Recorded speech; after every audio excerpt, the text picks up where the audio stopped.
De retour pour un nouveau deck profile, très gai. Ah oui, plein de cartes. Ah non, noir. Merde. Bon, c'est quelque chose pour que tant pis. Tant pis. Alors, deck profile Link Joker. Ça me donne l'occasion de faire un petit point sur le format entre guillemets. Ce qu'il en reste en tout cas. Donc allons-y, donc Chaos Breaker ou Link Joker, enfin d'une manière générale, c'est un clan que j'avais pas du tout prévu de monter à la base parce que j'étais parmi ceux qui avaient le plus craché dessus à l'origine, surtout quand on avait vu Chaos Breaker. Sauf que les aléas du destin étant très sérieux, je me suis retrouvé avec un deck Nebula à la sortie de la BT12 et en fait ça m'a beaucoup plu. Je jouais Nebula Stand et franchement le deck il m'envoyait vraiment du rêve. Donc finalement à jouer la mécanique Link Joker, je me suis aperçu qu'elle était vraiment plaisante. Parce que c'est vrai que moi je suis un Yuliste à la base, le contrôle c'est quelque chose que... De quoi? Ça dépend pour qui on parle, la mécanique est plaisante. Bah bon, moi je la trouve plaisante à jouer en fait. C'est sûr elle n'est pas plaisante à se prendre dans la gueule, mais pour moi elle est plaisante à jouer parce que j'aime bien l'aspect contrôle que permet ce deck en fait. Donc bien sûr la BT13 est arrivée avec ses grands souliers et avec elle le fameux Chaos Breaker Dragon. Donc fatalement il a fallu que j'update mon deck, surtout qu'avec Chaos Breaker est sorti l'excellentissime Palladium. Donc si on veut parler en termes d'anecdotes, t'as plus joué Chaos Breaker parce que on a eu un coup de chance. Ouais, on a eu un coup de chat de l'espace. Du destin qui me disait donc que Chaos Breaker devait finir dans ma poche, visiblement. Ça devait pas se passer autrement. Donc voilà un petit peu. C'est le gars qui s'en bat les couilles. Hein. Voilà un petit peu le but.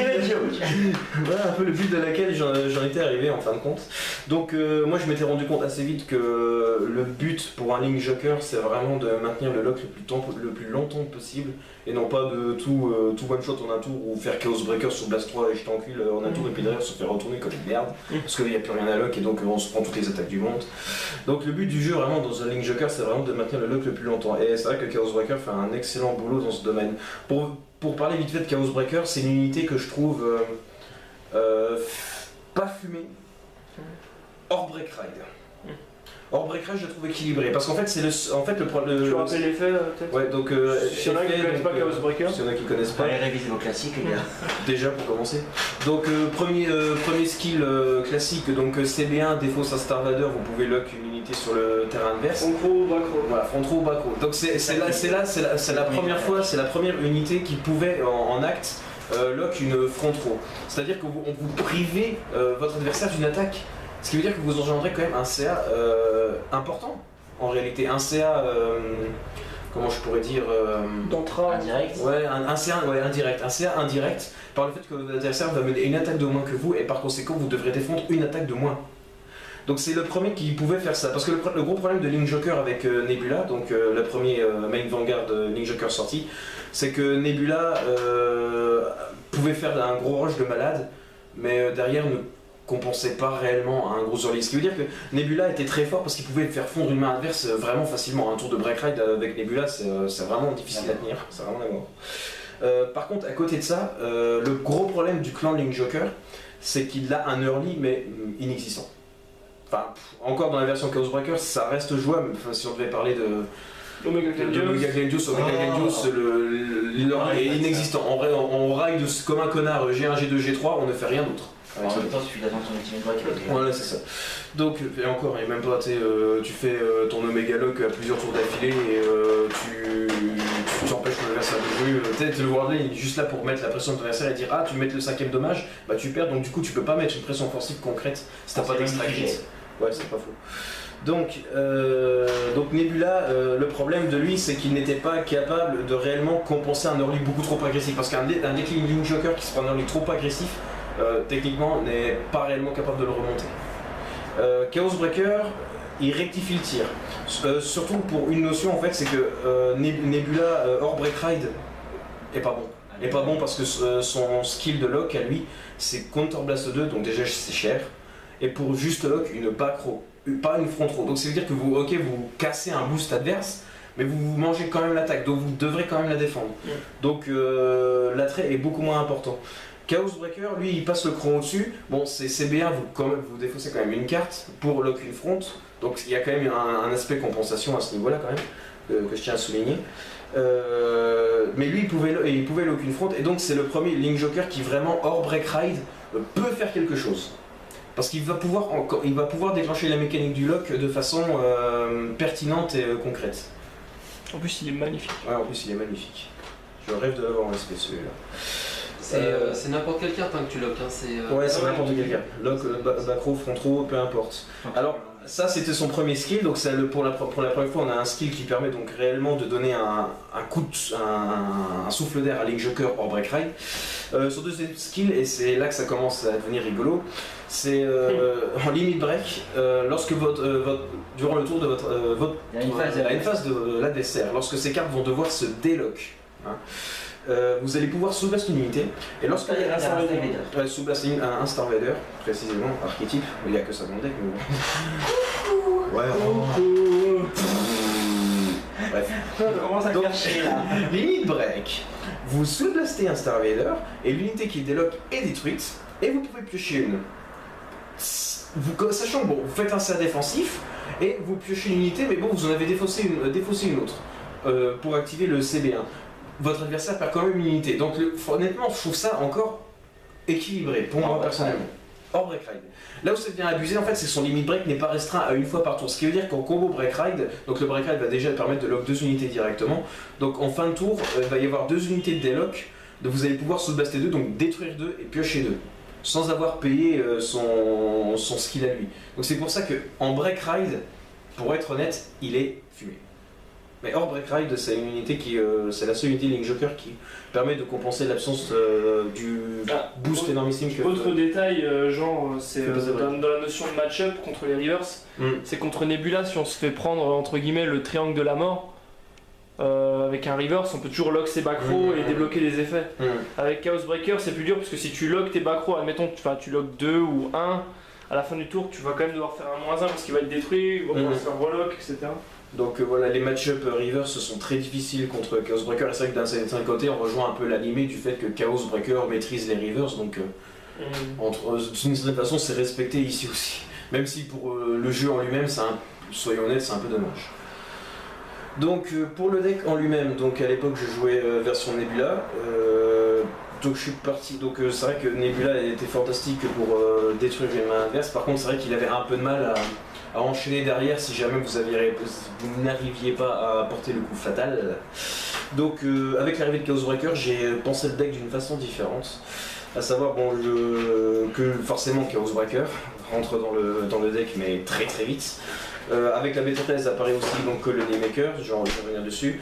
Mais en gros, mon deck, comment je l'ai pensé, c'est il y a 9 G3, 4, 3, 2, donc 4 Break Ride, 3 Chaos Breaker, 2 Nebula. Le but du jeu avec ce deck, c'est premier ride, Break Ride, premier Break Ride, Nebula, Chaos Breaker, putain. Et ensuite, se servir de Nebula comme finisher. En somme, ça donne starter, pivot, finisher dans le deck. Sachant que grâce à Paladin, ouais non je vais revenir dessus après, ça devient compliqué. Donc vraiment le but du jeu en fait c'est ça. Le Break Ride va permettre de lancer la machine à lock, parce que avant le Limit Break 4 vous faites rien en fait avec ce deck à part taper avec des vanillas en somme. Donc le Break Ride va démarrer le lock. Chaos Breaker va le rentabiliser de la manière la plus efficace qui soit. À savoir en générant du CA, en permettant la pioche, en détruisant les unités adverses. C'est vraiment pour ça que je l'appelle le pivot, parce que c'est vraiment le moteur ACA du deck. Il génère aucune pression. La différence entre Chaos Breaker et Nebula, c'est que Chaos Breaker par contre ne met aucune pression offensive. Il n'y a aucun power-up sur le terrain, contrairement à Nebula. Donc c'est pour ça que c'est vraiment juste un moteur de CA, il ne génère aucune pression. Et du coup c'est là qu'intervient Nebula dans ce build, à savoir que lui va générer la pression. Une fois que Chaos Breaker a créé le delta de CA pour mettre l'adversaire en difficulté, Nebula arrive et dit je t'achève. C'est vraiment le rôle de finisseur absolu. Et c'est con à dire, mais Chaos Breaker faisant piocher, ça permet de toucher Nebula aussi en théorie, quoi, à force. Ça te permet aussi peut-être repasser par la case Break Ride. Ouais, faut que j'explique avec Palladium ça. Donc je vais y revenir juste après. Donc ensuite on va niveau G2, donc je vais jouer l'excellentissime Colony Maker. Alors Colony Maker c'est du crack, enfin c'est c'est pas mal. Donc Colony Maker, pour ceux qui connaissent pas, c'est un G2 qui, lorsqu'il est call counterblast 1, si votre adversaire a une unité lock, n'importe quoi, vous pouvez pour un CB1 call 1 G1 ou moins du deck Star Invader. Tartu. Non, c'est même meilleur que Tartu parce que bon, CB1 déjà, même si la condition de lock, et surtout, ça met le G1 n'importe où sur le field. Enfin, la carte, vous pouvez la call sur n'importe quel cercle open de rire. Donc du coup, ça donne accès à des attaquants à 10. Non, tu peux pas. Non, tu peux call sur un cercle de rire à m'occuper. Ouais, c'est pour le détail, tu vois, en général, tu vas pas faire un -1. Donc c'est la restriction du lock par rapport à Tartu qui a... Ouais, voilà, c'est ça. En gros, du coup, son effet ne devient concret que à partir du limit break. Là, on est vraiment dans l'optique du deck où du coup la carte vous allez hésiter à la call avant le limit break. Du coup, la rider c'est chiant aussi. Donc la carte est quand même relativement restreinte. C'est vrai que j'ai invité là-dessus. Le truc marrant avec Link Joker, c'est que c'est un deck assez plus pointilleux à manier qu'il n'y paraît parce que vous êtes sans arrêt sur la corde raid. Pour démarrer votre jeu, il faut arriver au limit break. Le problème, c'est qu'arriver au limit break, ça veut dire que vous vous retrouvez dans la zone rouge de votre deck puisqu'il ne vous reste en théorie qu'un dommage ou 2 dommages avant la défaite. Donc vous êtes constamment sur cette ligne rouge et c'est ça un peu la difficulté et le côté aussi fun avec ce deck, c'est que ok, vous défendez moins que d'autres decks. En contrepartie, vous êtes constamment quand même obligé de défendre parce que votre deck, vous êtes sans arrêt au limit break pour pouvoir le faire tourner et donc vous mettre la pression quand même offensive, même si elle est quand même relativement atténuée par la mécanique du lock. Donc voilà, elle ne démarrera bien sûr qu'avec le limit break, c'est classique avec le deck, on va pas s'étendre là-dessus. Ensuite, niveau G2, moi je vais du classique, donc le tapeur à 12, Radon. Donc je vais y revenir dessus avec tout à l'heure avec notre ami ici. Sinon je joue Nobium x4. Donc pour ceux qui ne connaissent pas, c'est chaque fois qu'une unité est lock, il gagne plus 2000. Donc bon, voilà, c'est une unité qui va permettre de gagner du power up avec la pression. Ouais, ça c'est vraiment mystique. Mais par contre, pareil, hein, vu que le lock ne démarre qu'avec le limit break, donc il faut attendre pour profiter de son effet. Par contre, si vous le placez le tour avant le break ride, avec le break ride, il va passer cash à 13, ce qui peut faire des colonnes vite fait assez menaçantes quand même, tout le monde. Ensuite, niveau G1, on passe aux habituels 4 perfect guard. Je joue également 2 tapeurs à 10. Alors c'est une solution alternative pour avoir du tapeur en fait. Simplement au moins pour toucher de l'intercept. L'avantage aussi c'est que je peux le coller avec Colony Maker, donc si jamais je venais à manquer d'attaquant, je peux me mettre un attaquant avec Colony Maker. Voilà. Ensuite je joue un seul Vanilla G1 parce qu'ils ont SP. Mais aussi en fait parce que il me permet de faire bon, même si les x1 je peux comprendre que c'est vrai que ça peut surprendre, mais ça permet quand même de faire des colonnes à 21 avec le break ride. Et en fait dans la mécanique de mon deck, le combo optimal de mon deck, je mets le break ride, je break ride, je fais mon taf avec Chaos Breaker, je crée mon delta de CA, je re-ride break ride, et ensuite seulement je break ride Nebula. Et c'est pour permettre ça, sans perdre un tour de lock, c'est là que Monsieur Palladium, qui est le G1 mais énormissime du deck, entre en ligne de compte. Alors Palladium c'est CB1, à la fin du tour de votre adversaire, lorsqu'une unité va devoir se faire délock, vous allez pouvoir la mettre en soul pour remaintenir le lock un tour de plus. Et c'est là que c'est vraiment magique parce que du coup, vous pouvez donc placer le break ride, donc ne pas faire de lock le tour là, le tour où vous le ridez forcément puisque lui ne démarre rien en soi et je n'ai rien d'autre qui démarre le lock, hormis Chaos Breaker et Nebula à lui-même. Donc ça me permet de placer un tour entre guillemets safe en maintenant une front de lock Nebula et donc de continuer à profiter du lock pour replacer Nebula et ensuite re-break ride sur Nebula, repasser par le break ride et re-break ride sur Nebula pour achever l'adversaire tout simplement. Donc c'est là que Palladium est vraiment excellent. Surtout que bon, il retourne au soul, ce qui permet de faire de la bouffe pour Chaos Breaker et son soul blast pour péter les unités adverses. Donc ouais, c'est vraiment la main unité par excellence du deck, quoi. Donc après je joue, comment il s'appelle déjà? Lantanum. Lantanum c'est l'équivalent de ce G2 là, c'est-à-dire que c'est un G1 qui gagne 2000 à chaque fois qu'une unité est lock. Alors la raison principale du fait que je la joue, c'est simplement faire des colonnes à 21. Notamment grâce à Chaos Breaker, puisque Chaos Breaker je lock une, donc lui il passe à 9 et 12, 21, donc j'ai ma colonne à 21 de débloquer de cette façon, donc pour mettre quand même un minimum de pression offensive. Contrôler le format. Ouais, donner le format 21 et mettre quand même de la pression offensive sur... parce que voilà, c'est ça le problème avec Chaos Breaker, c'est qu'il génère aucune pression offensive lui, mais de faire colonne à 21 rire à côté, l'adversaire est pas jouasse, quoi. Donc ensuite niveau trigger, niveau trigger 4 heals forcément. Je les présente pas, mais simplement parce qu'une fois de plus, je joue pas forcément 4 heals dans tous mes decks, mais dans celui-là ça se justifie dans le sens où vous avez un early quand même pauvre, et si vous prenez un rush trop violent, le heal est là pour permettre de le compenser, surtout si jamais il y a des crits adverses qui sortent, etc. Sinon après donc je joue 6 crits, donc le crit étant ce qu'il y a de plus optimal avec Chaos Breaker, puisque comme il ne génère aucune pression offensive sur les rires, le crit va permettre de passer la pression sur les rires.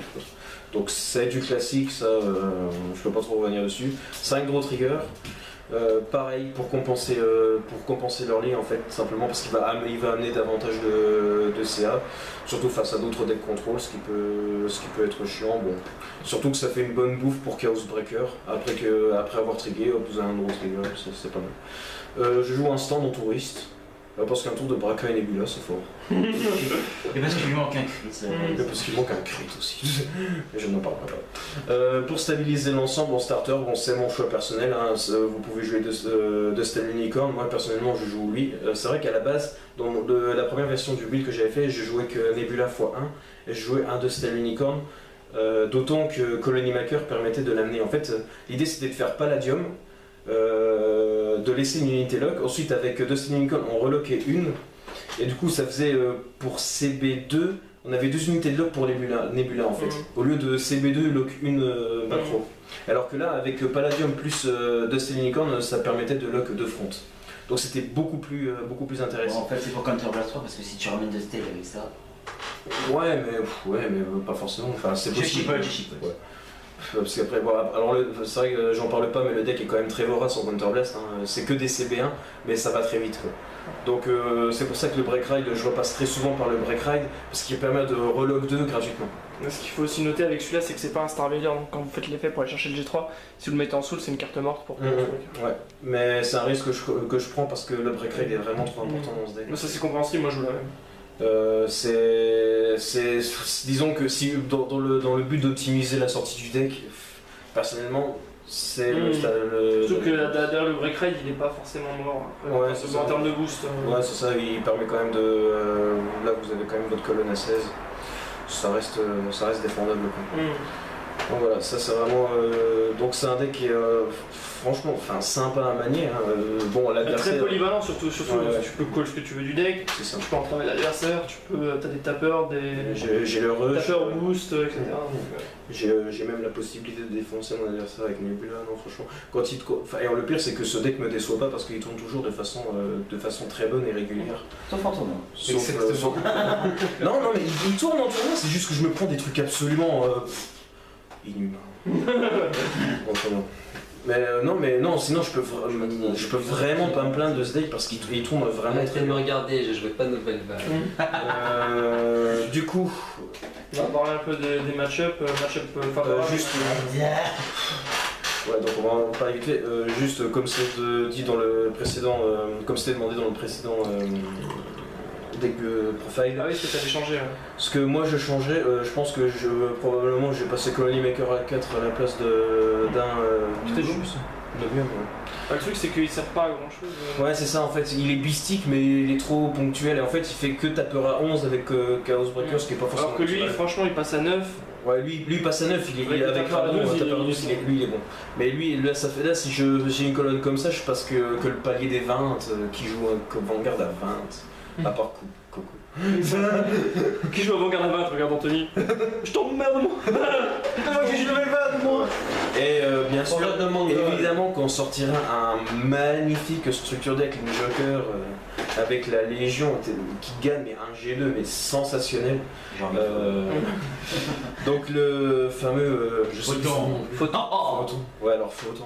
Et Star Vader, attention. Photon, c'est la carte qui dit Link Joker ne dépend plus que du Break Ride. Littéralement. Non, ne dépend plus du Break Ride. Ne dépend plus que du Break Ride.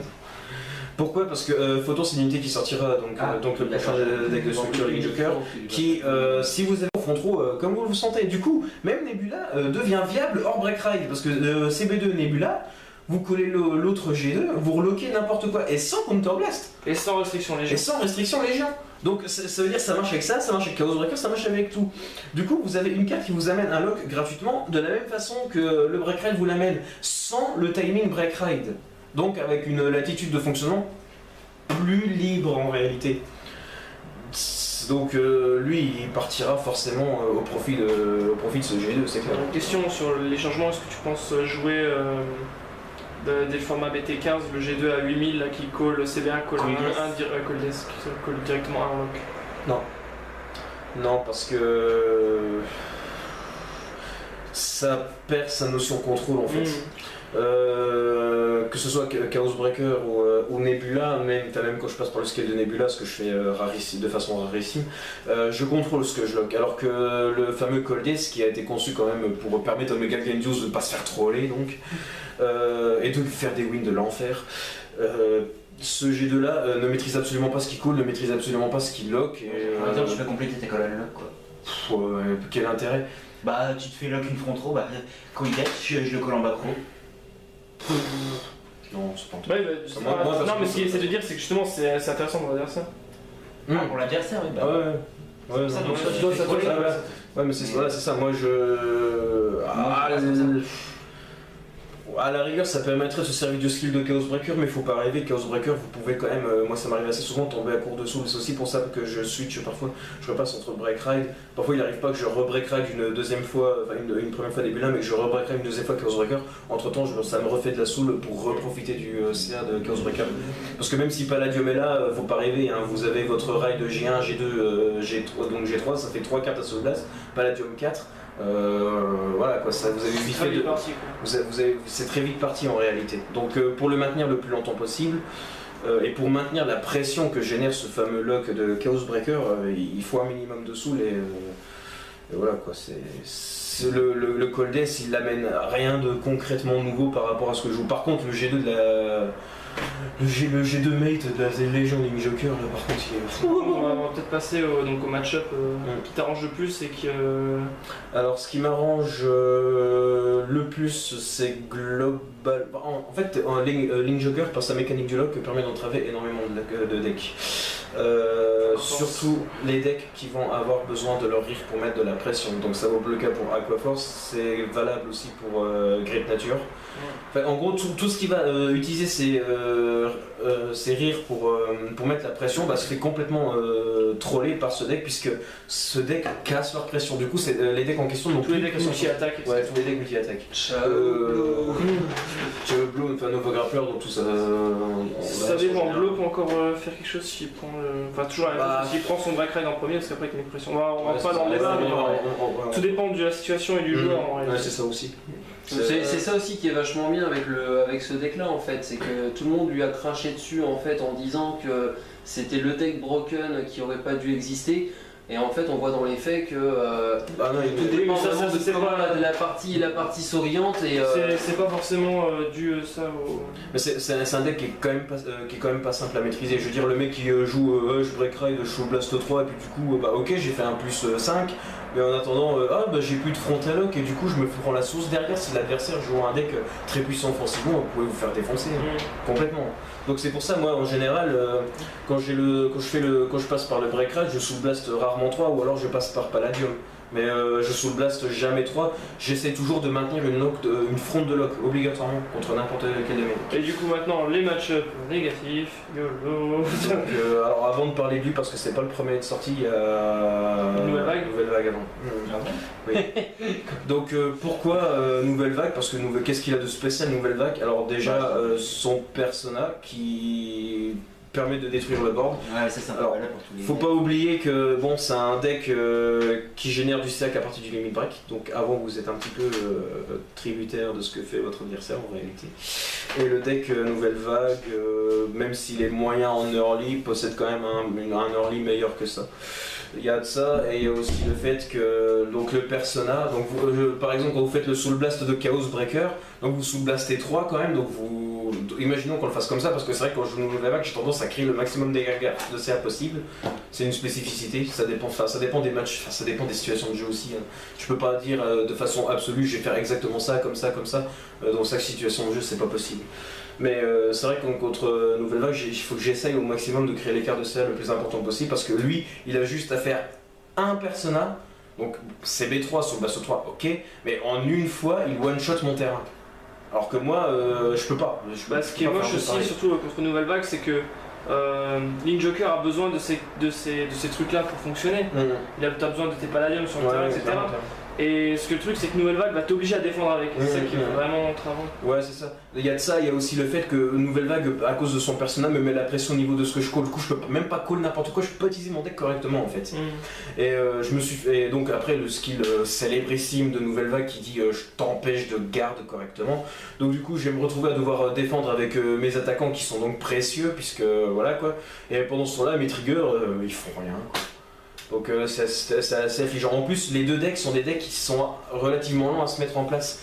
Mais du coup, à cause de la pression du persona de Nouvelle Vague, il met une pression dantesque sur ce deck bien plus importante que ne fait le combo Break Ride de Nebula, Chaos Breaker 0, Infinité 0. Voilà, donc ça c'était un peu c'était un peu la tristesse. En plus, il défend 13. Que des colonnes à 18 sont possibles, mais c'est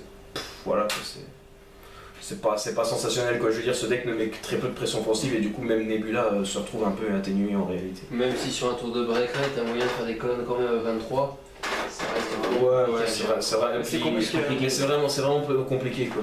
Et maintenant on passe au Gros match. Vite fait, on a testé quand même Chaos Breaker contre Minerva, le match-up est équilibré. Bah Minerva, si je l'ai perdu, c'est parce que tu m'as dit, je sais pas si j'ai posé tes couilles, j'ai dit si. Contre Raging Form aussi, le match-up est Ouais, contre Raging Form, le match-up est aussi. Même si le retire peut troller, celui qui prend son limit break en premier a le plus de chances d'imposer son jeu à l'adversaire par la suite en fait. Ouais. Mais c'est pas simple. Ça, et du coup, on était passé sur. Et maintenant, on passe donc sur le. C'est même pas une bête morte, c'est simplement la carte qui détruit le deck. Mais c'est détruit, ça existe plus quoi. Tu sais, Link Joker, il tombe contre ça, c'est systématique, il ne peut que perdre. Il peut pas lui arriver autre chose. Donc, Grand Ezel Scizor, pour ceux qui connaissent pas, c'est un gold de paladin qui est sorti avec la BT14 également.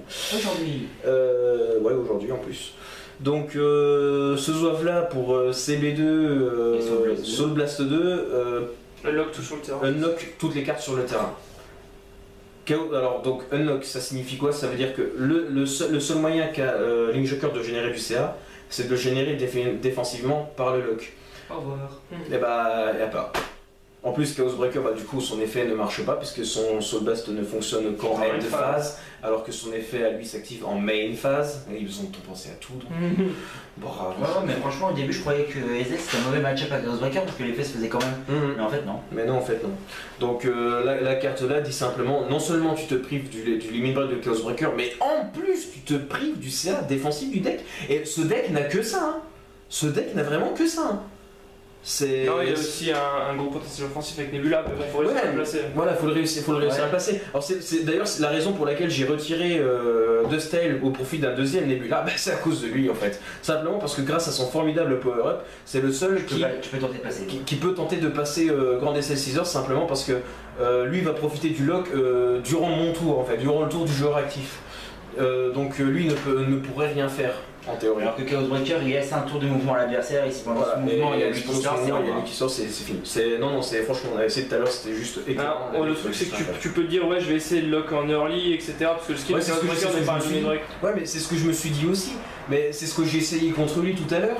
Mais qu'est-ce qui s'est passé? Tu m'attends. Comme je l'ai tempo, il s'est fait une main de fou, il a mis tous ses combos en main et je me fais défoncer derrière. Le truc c'est que Ezel a quand même un support damage pulseur qui permet de le passer à 4. Mais c'est ça. En fait le support est trop parfait. Il y a le damage pulseur, il y a le Le déflip, ce qui fait que derrière j'ai enchaîné avec Placina. Ouais, c'est ça, je veux dire. De finir la claque. Le deck a tout. En fait la carte là a tout ce qu'il faut pour détruire ce deck. Ce qui veut dire que je peux tomber. Bon, j'ai un mauvais match Nebula, ça c'est Nebula, pardon. Nouvelle vague, ça s'est vérifié plusieurs fois. Mais je peux encore jouer. Ouais, encore. Mais là, non. Là, le deck il est juste, quand c'est ça, bien joué, au revoir. J'ai juste une question. Lantanum, qui dit qu'il reloque une carte lorsqu'elle est Palladium, c'est-à-dire c'est qu'il y aura une phase aussi. C'est qu'il y aura une phase aussi, donc ça. Et autre effet qui se coule quand vous faites l'effet devant Scizor, plus 10 000 un crit, s'il y a un. Ouais, plus 10 000 un crit, donc. Et à la fin du tour, il se rembourse en. Ouais, tu flip 1 et tu sous le charge. Donc en gros, vous jouez cette carte, votre deck vous le tournez offensivement, un deck qui rush relativement fort en early, vous placez lui derrière, c'est fini. Le deck Link Joker ne peut rien faire parce que son early est difficile, donc il va forcément perdre des cartes. Et le lock est aussi là pour permettre de rattraper cette early en fait. Bon, après tu fais ton analyse après quelques matchs faits. Non mais c'est évident ce qui se passe. Non mais je te jure, c'est injouable, c'est pas possible. C'est juste pas possible. C'est juste pas possible, c'est l'évidence même. Et il faudrait que en gros, contre SL Scizor, il faudrait que je joue mon deck comme si c'était un Vanilla. Et c'est même pas un deck beastie quoi. Si, je fais des colonnes à 16 et tout. Bon, le deck est optimisé contre n'importe quel deck. Le seul que tu peux tenter contre SL Scizor, c'est break crack lui. Ouais, non, ou alors le seul truc que je peux tenter, c'est les colosses. Rapidement. Ouais, mais comment ça va faire rapidement? C'est ça le problème de Link Joker. Faudrait lock avec lui en Le problème c'est que si jamais je me fais défoncer mes rires, j'ai pas de quoi remonter le CA, j'ai pas de pioche, j'ai pas de retire, j'ai rien. Faut que je passe par le lock. Et je peux pas passer par le lock à part le Nebula. Ou alors si ce que je peux faire c'est tenter les colonnes à 21 en utilisant le skill CB1 de Chaos Breaker pour passer Lantanum à 21. Enfin vu qu'il défend 40. T'as un tour pour tenter de passer. Ouais c'est ça, j'ai un ou deux tours pour tenter de passer. Oui mais en fait c'est pas pour critiquer rien du tout. Juste pour dire il y a peut-être une possibilité de jouer Link Joker d'une autre façon pour contrer ce deck là. En plus des autres. Tu veux savoir la façon de contrer ce deck là? Voilà. Tu mets 4 Nebula. C'est tout. Non, Chaos Breaker ne peut rien faire contre. C'est juste pas possible. Vous entendez la plainte d'un homme qui souffre. Ouais, mais clairement. On l'a essayé. Je veux dire, quand Chaos Breaker est apparu, c'était la Bérésina, ouais mon dieu, c'est fumé et tout. Dans les faits, je m'aperçois qu'en fait, c'est très fort, faut être honnête, c'est quand même très fort. Mais c'est quand même un deck qui va faire tourner vos méninges. Là, le truc, c'est que Chaos Breaker troll les Rivers. Les Rivers peuvent troller Ezel et Ezel troll Chaos Breaker, donc c'est un peu un cercle vicieux. C'est un peu dommage de voir ça parce que quand vous tombez en tournoi, vous maîtrisez absolument pas vos match-ups. Et le problème c'est que bon, quand des Scizor, hors match-up Link Joker, c'est pas transcendant comme deck, c'est fort mais sans plus. C'est pour ça que pour moi c'est une tech card. Dans mon deck Ezel, je joue surtout sur la version cross-ride quoi. Bah c'est ça, vous allez tomber contre un deck Minerva Genesis ou un deck Nouvelle Vague, il va faire pas le figure. Oh, l'extra crit peut quand même mettre la pression, parce que bon, d'ailleurs, à mon avis, c'est pour ça qu'il y a l'extra crit, c'est pas juste pour dire juste je délock et plus 10 000. Non, on se met un extra crit au passage, parce que sinon. Plus le truc qui est marrant avec lui, c'est qu'en plus derrière il déflip et il reçoit le charge, tu sais. Donc c'est vraiment juste pour dire je suis là pour te défoncer sans que tu puisses rien faire, tu sais. Donc en fait, c'est pas que le deck là, bon, il a quand même. Pour moi, le match-up Minerva est équilibré, Nouvelle Vague c'est difficile. Ezel c'est impossible, alors que Ezel contre Minerva Nouvelle Vague pour moi il peut pas vraiment tenir la route. Il peut pas vraiment tenir la route. Voilà, donc je pense qu'on a à peu près tout résumé. Donc voilà, on a une espèce de triangle débile en fait, qui est immaîtrisable en tournoi. Donc du coup, laissez les gens du triangle se bouffer entre eux et jouer Célestial. Et jouer Grand Boulou. Tout fonctionne en triangle à Vanguard, Bermuda triangle. De la merde. Le triangle amoureux. Les Bermuda triangle. C'était ma idée, puis sur le coup. Ça fait un tricouille. Allez, je crois qu'on a Avec fini. le kyste. On se retrouve pour une prochaine vidéo, peut-être un prochain deck profile ou un match sur la chaîne. A plus.